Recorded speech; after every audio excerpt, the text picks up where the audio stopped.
I read the letter, Cabinet Secretary. It wasn't an example. It was costed. It was costed for 2,000 at £150 a time, costing £300,000. The Cabinet Secretary is now being laughed at across the country for her proposals. She should ditch them and invest, as Michael Mara has just set out.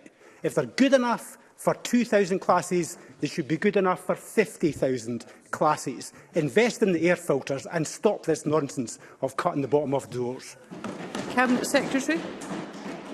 There is no such plan within the Scottish Government guidance. The letter gave an example scenario that I've went into in detail. Cabinet Secretary, if you could just give me a minute, please.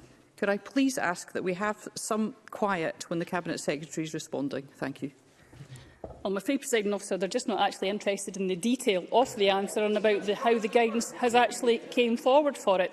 The discussion around the need for remedial work within schools has been something that we've, of course, moved very, very quickly on with local authorities. They did identify some problematic spaces. As I read out in an earlier letter to committee, very much of that was requiring exceptionally small-scale repairs being required for that.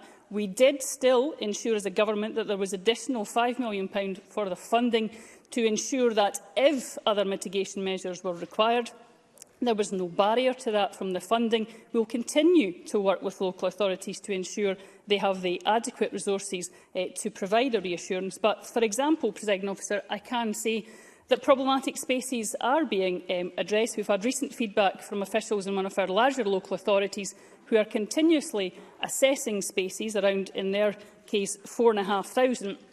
In that, during January, only 3 were found to be problematic. Remedial work is already being undertaken, but we have, as I said, will continue to provide funding to ensure that there is no barrier to any improvements that any local authority requires.